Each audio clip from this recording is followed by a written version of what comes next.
باب نمبر 27۔ حضرت حاتم اسم رحمۃ اللہ علیہ کے حالات مناقب۔ تعارف۔ آپ حضرت شفیق بلخی کے مرید اور حضرت خضرویہ کے مرشد ہونے کے ساتھ ساتھ زہد و عبادت میں یکتائے روزگار تھے اور سن بلوغت کے بعد سے زندگی بھر کبھی یاد الہی سے غافل نہیں رہے اور پوری زندگی صدق و اخلاص میں گزار دی۔ حضرت جنید بغدادی سے منقول ہے کہ حضرت اسم کا ہمارے دور کے صدیقین میں شمار ہوتا ہے اور آپ کے اقوال نفس شناسی اور فریب نفس سے بچنے کے لیے بہت سود مند ہیں۔ آپ کا ایک قول یہ ہے کہ اگر اہل دنیا تم سے پوچھیں کہ تم نے حاتم اسم سے کیا حاصل کیا تو یہ کبھی نہ کہنا کہ ہم نے اس سے علم و حکمت حاصل کیے، بلکہ یہ کہنا کہ ہم نے صرف 2 باتیں سیکھی ہیں۔ اول یہ کہ جو شے اپنے قبضہ میں ہو اس پر خوش رہو، دوم اس چیز کی توقع کبھی نہ رکھو جو اپنے قبضہ میں نہ ہو۔ پردہ داری۔ ایک عورت آپ کے پاس کوئی مسئلہ پوچھنے آئی تو اتفاق سے اس کی ریح خارج ہو گئی، جس کی وجہ سے وہ بہت نادم ہوئی، لیکن آپ نے فرمایا کہ زور سے بات کہو کہ میں بہرا ہوں۔ پھر اس نے بلند آواز سے مسئلہ پوچھا تو آپ نے جواب دے دیا، مگر در حقیقت آپ بہرے نہیں تھے، بلکہ عورت کی شرمندگی رفع کرنے کے لیے جان بوجھ کر بہرے بن گئے تھے، اور جب تک وہ عورت حیات رہی آپ مسلسل بہرے بنے رہے۔ اسی مناسبت سے آپ کو اسم کہا جاتا ہے۔ بلخ میں آپ نے دوران وعظ فرمایا کہ اے خدا، اس مجلس میں جو سب سے زیادہ عاصی ہو اس کی مغفرت فرما دے۔ اتفاق سے وہاں ایک کفن چور بھی موجود تھا، اور جب رات کو اس نے کفن چرانے کے لیے ایک قبر کو کھولا تو ندا آئی کہ آج ہی تو حاتم کے صدقے میں تیری مغفرت ہوئی تھی اور آج ہی پھر تو ارتکاب معصیت کے لیے آ پہنچا۔ یہ ندا سن کر وہ ہمیشہ کے لیے تائب ہو گیا۔ حضرت محمد رازی سے روایت ہے کہ میں نے آپ کو کبھی غضبناک ہوتے نہیں دیکھا، البتہ ایک بار آپ بازار جا رہے تھے تو آپ کے کسی شاگرد سے دکاندار اپنا قرض طلب کر رہا تھا۔ اسی وقت آپ نے غضبناک ہو کر اپنی چادر زمین پر پھینک دی اور پورے بازار میں سونا ہی سونا پھیل گیا۔ پھر آپ نے غصہ میں دکاندار سے فرمایا کہ اپنے قرض کے مطابق سونا اٹھا لے، لیکن اگر ایک حبہ بھی زیادہ اٹھایا تو تیرے ہاتھ شل ہو جائیں گے۔ لیکن اس نے لالچ میں کچھ زیادہ سونا اٹھا لیا، چنانچہ اسی وقت دونوں ہاتھ شل ہو گئے۔ 3 شرائط کے ساتھ آپ نے ایک شخص کی دعوت قبول فرما لی۔ اول یہ کہ میں جس جگہ چاہوں بیٹھوں گا، دوم جو چاہوں کھاؤں گا، سوم میرے کہنے پر تجھے عمل کرنا ہوگا۔ چنانچہ اس کے یہاں پہنچ کر آپ جوتوں میں بیٹھ گئے اور اپنے پاس سے 2 روٹیاں نکال کر کھا لیں۔ پھر میزبان سے فرمایا کہ ایک توا گرم کر کے لے آؤ۔ جب توا آ گیا تو آپ نے جلتے توے پر کھڑے ہو کر فرمایا کہ صرف 2 روٹیاں کھائی ہیں۔ پھر توے پر سے اتر کر اہل مجلس سے کہا، اگر تمہارا یہ عقیدہ ہے کہ قیامت میں ہر شے کا محاسبہ ہوگا تو اس جلتے توے پر کھڑے ہو جاؤ۔ لیکن لوگوں نے عرض کیا کہ یہ ہمارے بس کی بات نہیں۔ آپ نے فرمایا کہ جب تم اس عمل سے اس وقت کا حساب نہیں دے سکتے تو آگ سے بنی ہوئی محشر کی زمین پر کھڑے ہو کر تمام عمر کا حساب کیسے دے سکو گے؟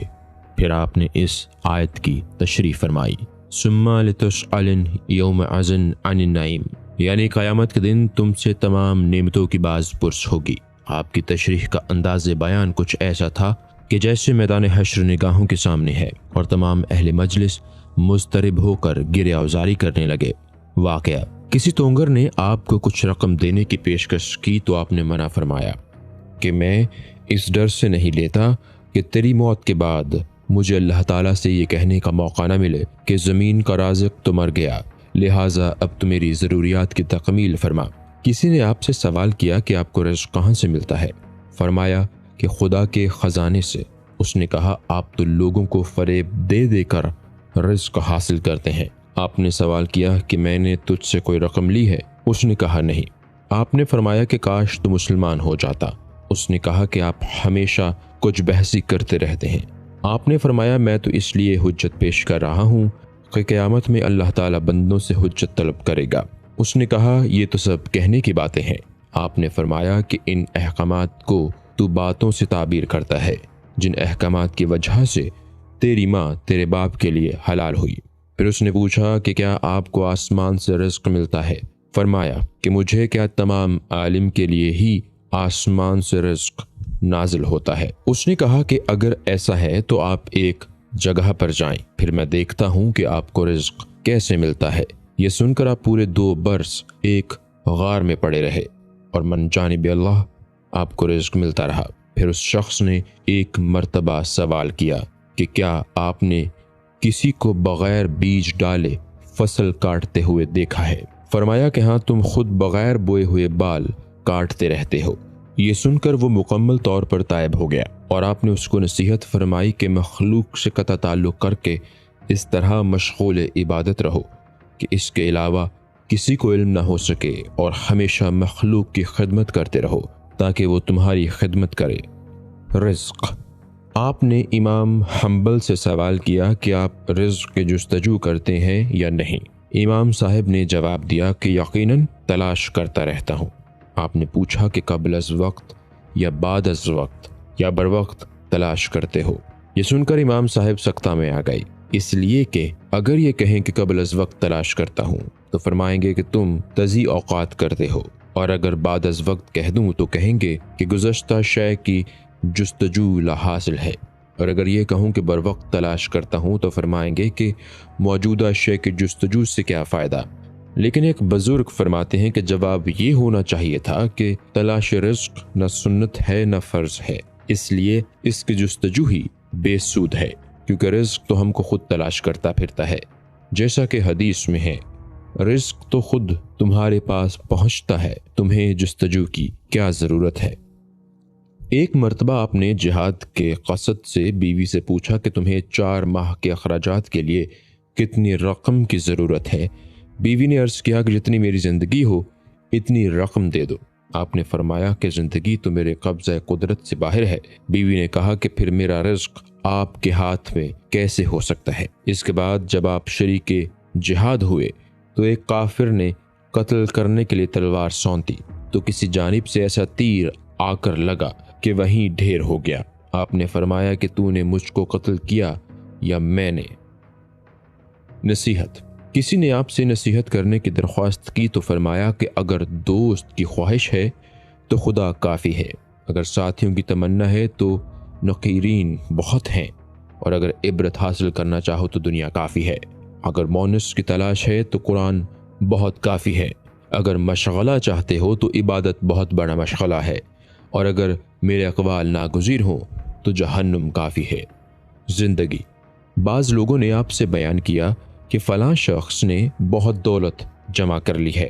آپ نے پوچھا کہ کیا زندگی کا بھی ذخیرہ کر لیا ہے؟ کیونکہ مردوں کا دولت جمع کرنا قطعاً بے سود ہے۔ کسی نے آپ سے عرض کیا کہ اگر آپ کو کسی شے کی ضرورت ہو تو فرما دیں۔ آپ نے فرمایا کہ میری سب سے بڑی ضرورت تو یہ ہے کہ نہ میں کبھی تجھ کو دیکھوں اور نہ تو مجھے دیکھے۔ پھر کسی نے پوچھا کہ آپ نماز کس طرح ادا کرتے ہیں؟ فرمایا کہ پہلے ظاہری وضو کرتا ہوں، پھر باطنی یعنی توبہ کر کے داخل مسجد ہوتا ہوں، پھر مسجد حرام اور مقام ابراہیم نظروں کے سامنے ہوتا ہے، اور دائیں بائیں فردوس و جہنم اور قدموں کے نیچے پل صراط ہوتی ہیں، پھر خدا کو سامنے اور موت کو پیچھے تصور کرتے ہوئے قلب کو رجوع الی اللہ کر لیتا ہوں، پھر تعظیم کے ساتھ تکبیر کہہ کر احترام کے ساتھ قیام اور ہیبت لیے ہوئے قرأت قرآن کرتا ہوں، اور عجز کے ساتھ رکوع و سجود کر کے حلم کے ساتھ قضا کرتا ہوں، اور شکر ادا کرتے ہوئے سلام پھیرتا ہوں۔ ارشادات۔ آپ نے علماء کی جماعت کی جانب سے گزرتے ہوئے فرمایا کہ اگر روز گزشتہ پر تعسف اور موجودہ دن کو غنیمت تصور کرتے ہوئے آئندہ دن سے خوف زدہ ہو تب تو بہتر ہے، ورنہ جہنم تمہارے لیے تیار ہے۔ فرمایا کہ خدا تعالیٰ نے 3 چیزوں کا باہمی ربط قائم فرمایا ہے: فراغت کا عبادت سے، اخلاص کا مخلوق سے، اور مایوسی نجات میں احکامات کے بجا لانے سے۔ فرمایا کہ پربہار باغات پر تکبر نہ کرو، کیونکہ بہشت کی باغات سے زیادہ پربہار نہیں ہو سکتے، اور عبادت پر نخوت سے اس لیے احتراز کرو کہ ابلیس کثرت عبادت کے باوجود مردود بارگاہ ہوا، اور کرامات کی زیادتی پر اس لیے نازا نہ ہو کہ حضرت یوشع علیہ السلام کے دور میں بنو اسرائیل کا ایک فرد بلم باور بہت زیادہ عابد و زاہد تھا، مگر تکبر کی وجہ سے اللہ تعالیٰ نے اس کی مثال کتے سے دی ہے۔ فرمایا کہ عابدین و علماء کی صحبت پر بھی فخر نہ کرو، کیونکہ صلبہ حضور اکرم صلی اللہ علیہ وسلم کی صحبت میں رہ کر بھی کورا رہا۔ فرمایا کہ قلب کی بھی 5 قسمیں ہیں۔ اول قلب مردہ جو کفار کا ہے، دوم مریض قلب جو گناہ گاروں کا ہے، سوم غافل قلب جو پیٹ کے گدھوں کا ہے، چہارم قلب وازگوں جس کو قرآن نے قلوبنا غلف سے تعبیر کیا ہے، یہ یہودیوں کا ہے، اور صحیح قلب اہل دل حضرات کا ہوتا ہے۔ فرمایا کہ شہوت کی بھی 3 قسمیں ہیں، اول کھانے کی شہوت، دوم بولنے کی، اور سوم دیکھنے کی۔